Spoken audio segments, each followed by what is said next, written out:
There is a moment, and you will know the one I mean, when the room goes quiet after they leave, and the silence does not feel like peace. It feels like surgery. Something has been cut from inside you, and you cannot name what it was. Only that the wound is deep and familiar, as though your body remembers a version of this pain that your mind refuses to acknowledge. You sit there, perhaps on the edge of a bed that still smells like them, perhaps in a car parked outside a house that no longer feels like yours, and you ask yourself, how did I get here again? Not, how did this happen, in the vague, helpless sense people use when they want sympathy. No, something sharper, something closer to the bone. How did I walk directly into this, with my eyes open, with every warning visible, with every friend telling me to leave, and still choose to stay? Carl Jung would not have been surprised by your question, but he would have corrected it. He would have told you, quietly, the way a man speaks who has watched 1,000 souls unravel in his consulting room, that you did not choose this person. Your psyche chose them. Long before your conscious mind registered their smile, their charm, their particular way of making you feel simultaneously indispensable and invisible, something far older was already in motion. Something that had nothing to do with love and everything to do with completion. Jung called this mechanism projection, and he spent decades mapping its architecture. Not because he found it intellectually stimulating, though he did, but because he understood that until a person sees the invisible hand moving beneath their own decisions, they will keep repeating the same devastating pattern and calling it fate. Today I want to take you somewhere most people are afraid to go. Not into the narcissist psychology, the world has done enough of that, but into yours, into the hidden structure of your own psyche that made this person not just attractive, but irresistible, not just appealing, but necessary. Jung left us a map for this, and if you follow it honestly, you will understand something that changes everything. The narcissist was never the problem. They were the answer to a question you did not know you were asking. Let us begin where Jung always began, with the shadow. Not the metaphor people throw around casually today, not the vague idea of a dark side, but the precise psychological mechanism that governs more of your life than you have ever been willing to admit. Jung defined the shadow as the sum of all those qualities, desires, and impulses that a person has rejected, denied, or failed to develop. Not because those qualities are inherently evil, but because at some point in childhood, the environment demanded their suppression. A boy learns that his anger is unacceptable, so he buries it so completely that by adulthood, he genuinely believes he is a peaceful man. A girl discovers that her ambition frightens the people she depends upon for survival, so she learns to shrink, to accommodate, to make herself smaller, and she does this so thoroughly that she comes to experience her own smallness as virtue. The shadow is not what you have done wrong. The shadow is what you were not allowed to become. Now here is where this becomes dangerous, and here is where Jung's insight cuts through every shallow explanation of why empathic people end up with narcissists. When you suppress a quality in yourself, it does not disappear. It goes underground. It becomes unconscious.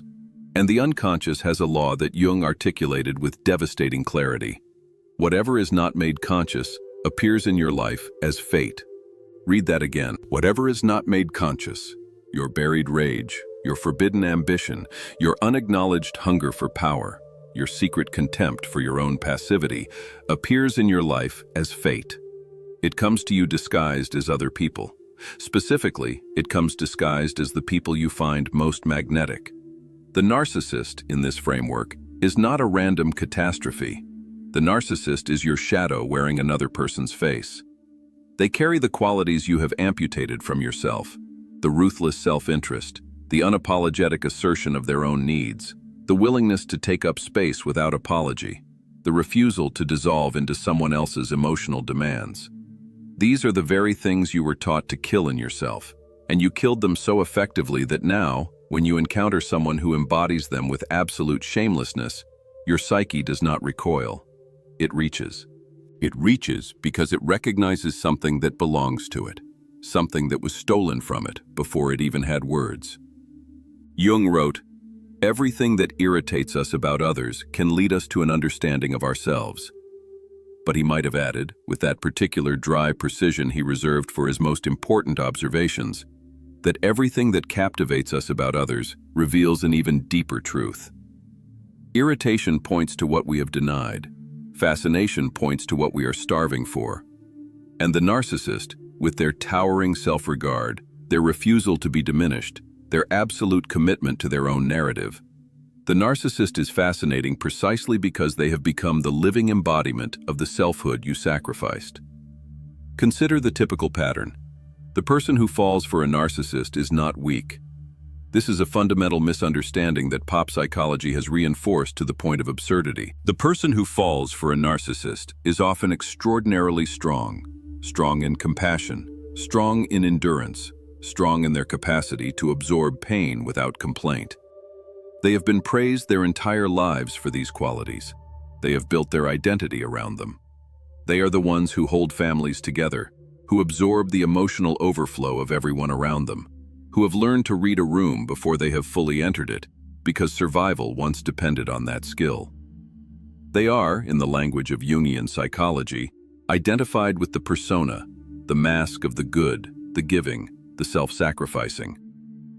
But here is what the persona always conceals: a compensatory shadow of equal intensity. The more rigidly you identify with being selfless, the more powerfully your unconscious contains the opposite, a figure of pure, ruthless self-interest. The more completely you have become the one who gives, the more desperately your psyche hungers for contact with someone who only takes. Not because you want to be abused, never because you want to be abused, but because the unconscious does not care about your comfort. The unconscious cares about wholeness, and wholeness requires the integration of everything you have refused to be. Jung called this the process of individuation, the lifelong work of becoming who you actually are, rather than who you were trained to be. And he observed, with characteristic unflinching honesty, that individuation almost always begins with a crisis. It begins when the persona collapses, when the mask cracks, when the carefully constructed identity of the good and selfless person shatters against the reality that their goodness has not protected them from destruction. The narcissistic relationship is often that crisis. It is the earthquake that reveals the fault lines that were always there. There is another Jungian concept that illuminates this pattern with almost unbearable precision, and it is the concept of the Anima and Animus, the contrasexual archetype that lives in every person's unconscious. For those unfamiliar, Jung proposed that every man carries within him an unconscious feminine image, the Anima, and every woman carries an unconscious masculine image, the Animus. These are not simply ideas about gender. They are psychic structures that shape desire, that determine what we find attractive, that create the template against which every potential partner is unconsciously measured. When the Anima or Animus is projected onto another person, when you see in someone not who they are, but what your unconscious needs them to be, the result is an experience of falling in love so intense, so overwhelming, so completely beyond rational control, that the person experiencing it frequently describes it as destiny. This is exactly what happens in the initial phase of a narcissistic relationship. The narcissist, who is often extraordinarily skilled at mirroring, at reflecting back to you precisely the image you most need to see, becomes the perfect screen for your projections. They seem to see you. They seem to understand you at a depth no one else ever has.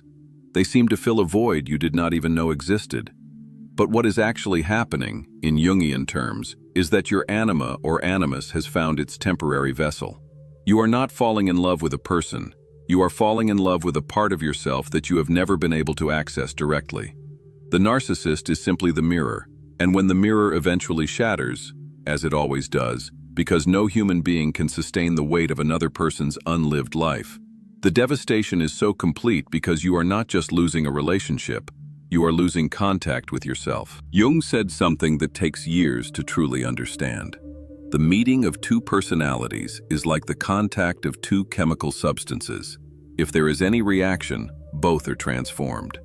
But what he did not say, what the careful reader must infer, is that the transformation is not always gentle.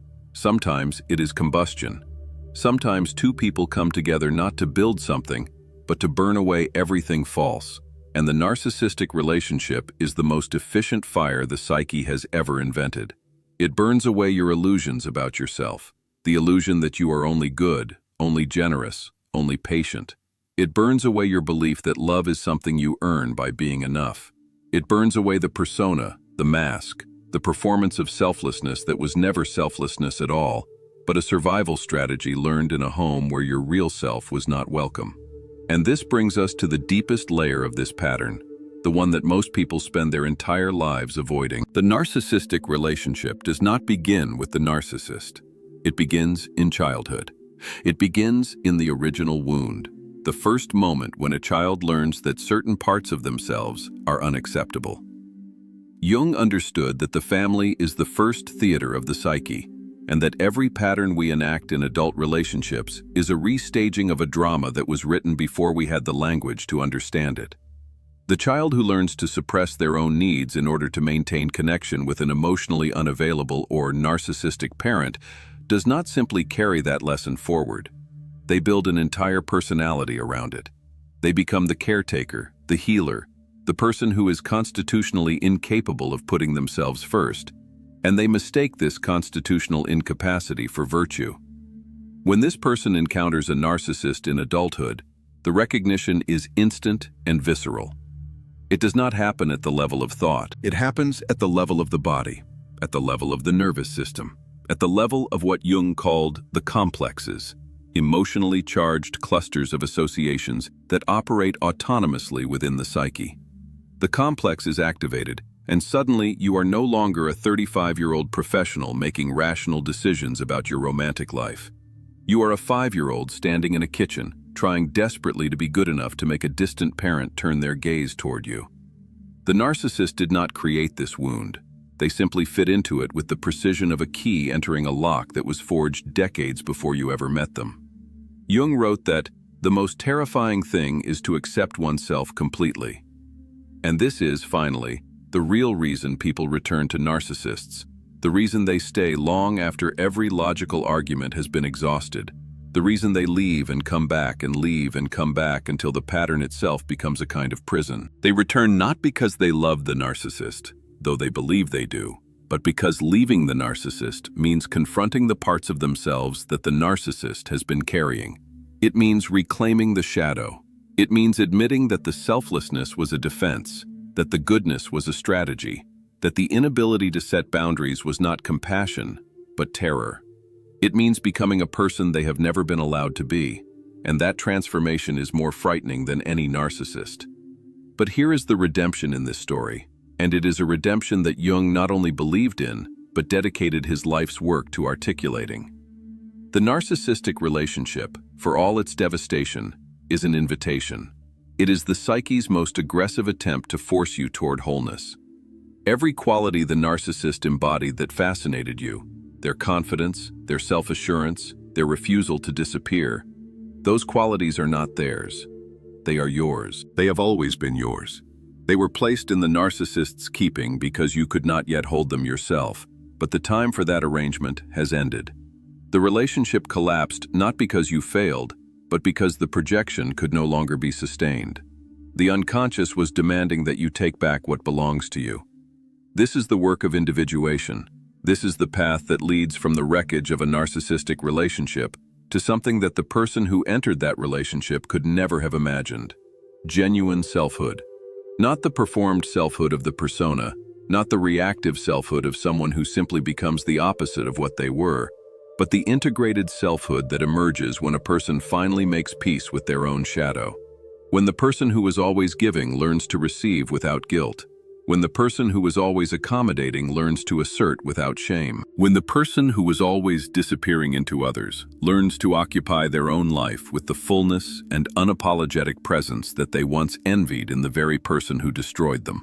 Jung did not promise that this process would be comfortable. He promised that it would be real. He promised that the encounter with the shadow, though terrifying, is the only path to what he called the self, not the ego, not the persona, not the fragmented identity that has been performing its way through life, but the whole, integrated center of the psyche that contains everything you are, including everything you have been afraid to be. The self is not perfection. The self is completeness.